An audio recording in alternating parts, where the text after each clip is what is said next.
des choses comme ça, égaux. Et c'était ça. Et finalement, j'ai compris que ça créait des frustrations.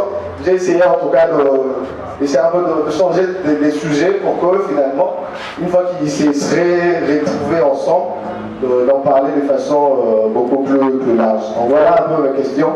Est-ce qu'il faut éviter ces genres de questions qui semblent fâcher en tout cas le partenaire? Merci. Là passe des papiers qui s'écrivent. Nathalie, dis à Mardoché d'amener mon téléphone. Ok, m'excusez. Alors, Papa Grévis, désolé. Papa Grévis, désolé. La première question sur la sexualité. La sexualité. Ceci, c'est une première édition. J'ai ma Bible au téléphone, c'est comme ça que je demande mon téléphone, vous m'excusez. Si vous remarquez bien mon approche, j'ai commencé par Genèse. On aura plusieurs éditions de En route pour les mariages. On ne peut pas tout évoquer en 1 heure ou à 45 minutes. Il faudra beaucoup d'écoles, il faudra le temps pour nous. Et je crois que c'est une première édition. On va essayer de faire mieux. Mais je pense que la Bible est claire. On ne doit pas entretenir des relations sexuelles avant le mariage. Quand on est chrétien, on n'entretient pas des relations sexuelles avant le mariage. C'est clair comme de l'eau. Maintenant, que cela soit dit, on ne favorise pas non plus les environnements qui peuvent vous provoquer à tomber. Je m'explique. Tu ne peux pas passer ton temps chez ton conjoint ou ton fiancé ou ta fiancée seul. Beaucoup.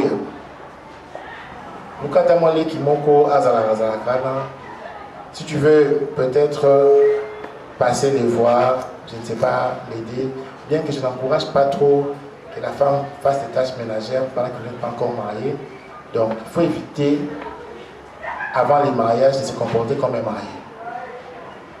Parce que ceux qui se connaissent la frère chaque samedi, et qui vont au Gabon, souvent on chaque samedi, ça on est pas. Il faut te donner de la valeur, qu'elle soit femme, qu'elle soit homme, pour que lorsqu'on va t'épouser, qu'on voie que tu es vraiment une personne de valeur. Et ça dit amen. Vous êtes d'accord avec moi? Alors frère, n'oblige pas quelqu'un, parce qu'à fiancé, non, à la Mélabo, Boukari, le foufou, chaque jour. Non, elle n'est pas obligée. Là on doit bien. Parce que tu ne l'as pas imposée. Elle n'est pas ta femme. Là, c'est quelque chose de clair. Et il y aura des sessions où on va même exiger des cartes d'électeurs aux gens pour voir quel est leur âge et puis on va traiter des questions très sensibles comme la sexualité. Donc là, je ne maîtrise pas encore le public, alors je préfère ne pas aller en profondeur pour ça. Deuxième point, fiche de paye. Je pense que, je l'ai dit dans le premier point, on ne doit pas se comporter en étant fiancé comme un marié. Parce que on ne doit pas brûler les étapes. Je suis d'accord que tu sois transparente avec ta fiancée sur ce que tu gagnes. Mais il n'y a pas une règle d'obligation en tant que fiancé que tu donnes la gestion de ton argent à ta fiancée. Parce qu'elle n'est pas ta femme. Mais, par contre, vu que vous êtes dans un projet de mariage, tu dois avoir une lucidité, une transparence dans tes finances. Mais qu'il y ait à gérer, je ne crois pas. Mais si tu peux les faire ou tu veux les faire, on ne t'interdit pas non plus. Mais, par contre, si c'est pour un projet, vous voyez que pour les mariages, il faut mettre 5 000 $. Là, vous pouvez mettre l'argent ensemble pour ça. Pour je sais que parfois, il y a un gestionnaire à bien dire. Moi, sinon, j'ai rarement ou bien ta fiancée. Au PC gestion, il n'y a pas de problème pour un projet. Mais que bon, on est comme à chaque jour, le gérant, comme ce Bobalani. Je n'encourage pas vraiment ça. Parce que ce Bobalani, qu'est-ce qui va se passer? Aïe, baba, c'est comme bon, on est Aïe, baba, compte bancaire, alors qu'est-ce qui va se passer? Donc, évitez-vous des problèmes quand vous n'êtes pas encore marié. La troisième des choses, préparation du mariage. En fait, le mariage n'est pas la fête que vous voyez là. c'est même pas 1%. La fête là, c'est plus pour la famille, les amis. Mais votre vie commence après cette fête-là. Alors je crois que ce n'est pas utile ou important pour sur des sujets comme il faut qu'on donne un béja, il faut qu'on camber ce qui est nini, il faut qu'on bête taraka au verchache, il faut qu'on remet au golf, il faut qu'on fleuve Congo hotel. Ce sont des détails. Les Africains fêtent il y a un jour. D'ailleurs, la plupart des gens qui viennent aussi, ils s'en rendent. Donc, les détails de la préparatif du mariage doivent être très minimes. Ça ne doit pas être la priorité. Ça ne doit pas être la priorité. Et je pense que donner des conseils à votre ami, votre couple ami, et lorsqu'ils se préparent sur les mariages, qu'ils ne mettent pas l'accent sur la fête. Parce que la fête n'est pas le mariage, qu'ils mettent l'accent sur l'après-mariage. C'est ça qui est le plus important. Et la quatrième préoccupation, les problèmes de son grand frère, les fils de son grand frère à la maison. Bon, je vais être clair, c'est ce que moi je pense. C'est ce que moi je pense. Je ne dis pas la Bible, c'est ce que moi je pense. Je pense que, par sagesse, il faut éviter d'amener des charges au nouveau marié à la maison. Par sagesse. Ça, c'est de 1. De 2, les décisions qui concernent les membres des familles dans votre maison doivent être consensuelles. Si on dit que le au sala et créer trouble, quel est le plus important? Dans un bien à moi, c'est un la vie, ou bien dans un neveu, dans un nièce, et en plus, quel est le contexte? Est-ce que vous êtes orphelin? Il y a beaucoup de choses. Est-ce qu'un orphelin, il y a tout ça. Et en plus, ce sont des choses qu'il faut bien en parler avant le mariage, pas le mariage. Des sujets comme ça, il faut les traiter bien avant le mariage. Parce que ce sont des sujets qui peuvent devenir un problème. Moi, on a besoin. Après, comme un problème, la famille, la convocation, la meeting, la sitting, la marche, donc la grève, il faut éviter. Il faut éviter. Quand vous voulez vous mettre avec une personne, privilégiez la paix du couple. C'est la question, c'est vraiment la réponse. Privilégiez la paix du couple. Celui qui est loco et bête, ça me dit qui m'amour. Amen. On prend la dernière question. Merci, bonsoir à tous. Bonsoir. Ma question est la suivante. Vous avez parlé ici qu'il faut ne pas avoir une fréquentation, disons, rituelle à des fois, parce que ça va vous aider peut-être à tomber un jour. Mais je me rappelle d'un frère, disons un cousin, on l'avait dit dans l'église de ne plus fréquenter sa copine, disons, dehors de l'église. Mais les jours des nuits de noces, il a découvert que la femme avait le tatouage au-dessus du bas. Et alors, les tatouages, on avait écrit le nom d'un homme. Et après, l'homme a posé la question, tu peux me dire qui est le nom ici signifie quoi? Il a dit non, c'est mon ex, tu vois. Et pour finir, on a rompu le mariage.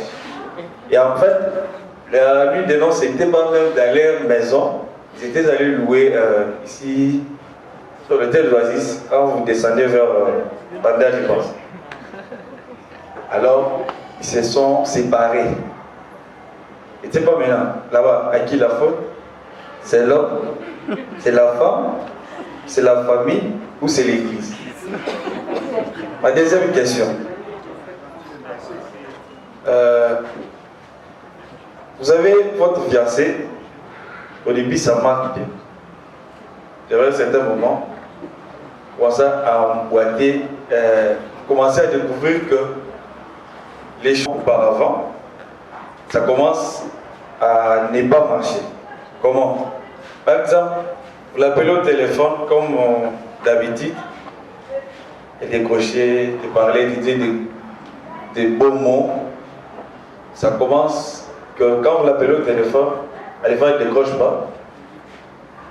Si vous l'appelez, Si elle décroche, je te dis, oh, j'étais occupé, voilà, je préparais, je faisais ce soir pareil.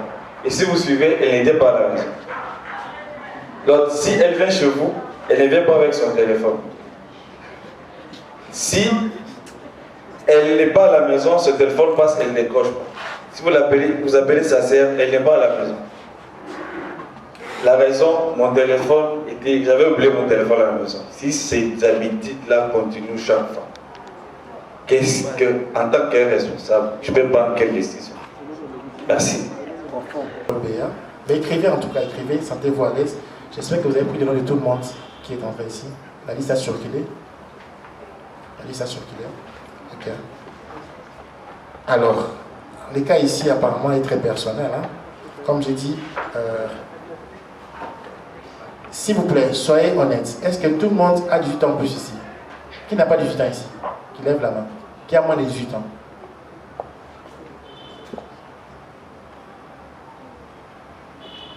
Et pas on dit de la vérité. Nous sommes dans un milieu sain. Qui a moins de 18 ans? Moins de 18 ans. Il y a une personne qui a moins de 18 ans? Non? Je ne pense pas. Ok, ça va, je peux parler. Vous voyez, les sujets de la sexualité, c'est quelque chose de très délicat. Ce sont des choses, j'appelle ça les eaux profondes. Il y a un enseignement que nous aurons en septembre sur les eaux profondes. On parlera de ça.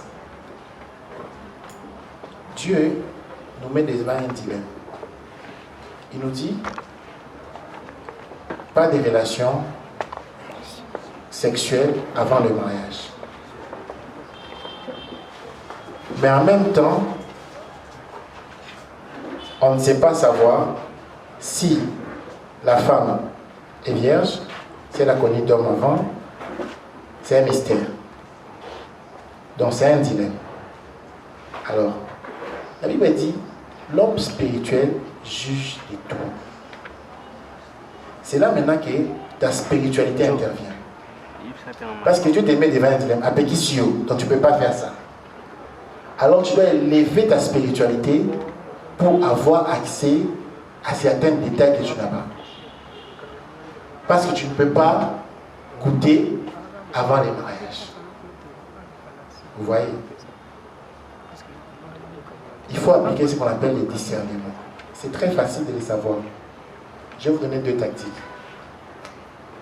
Si tu veux savoir si la fille n'est pas sérieuse, et pas seulement la fille, même l'homme aussi peut mentir. Il n'y a pas que les femmes. Il y a aussi les hommes aussi qui peuvent mentir. La première des choses que tu dois faire, tu dois jauger sa sincérité. La sincérité sur son passé. Renseigne-toi sur la personne. Parce que quand vous allez chez les gens, renseignez-vous. Qu'est-ce qui s'est passé? Pour t'éviter des problèmes. Et la deuxième des choses, regarde ton entourage. 10 ans avant toi. 10 ans, Tiago Manayo. Regarde son entourage. Ce sont des indicateurs. La troisième des choses, regarde sa façon de penser sur les sujets. Quand tu poses des questions, qu'est-ce que tu penses de ça? À répondre aux gens sincères. Qu'est-ce que tu penses des relations sexuelles? Tu peux les faire des jeux d'attrape pour dire non? Oui.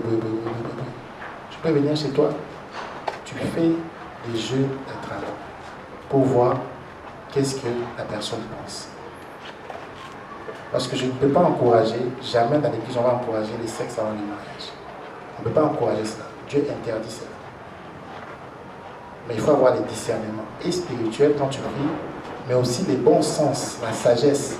Tu connais ton partenaire. Le problème avec nous les hommes, on est superficiel. La beauté nous aveugle. Il ne faut pas que la beauté t'aveugle. Il faut regarder en profondeur. Et nous les femmes aussi, et vous les femmes aussi, c'est qui vous aveugle les bonnes paroles. Ou parce qu'il a l'argent. Il faut regarder en profondeur, les eaux profondes.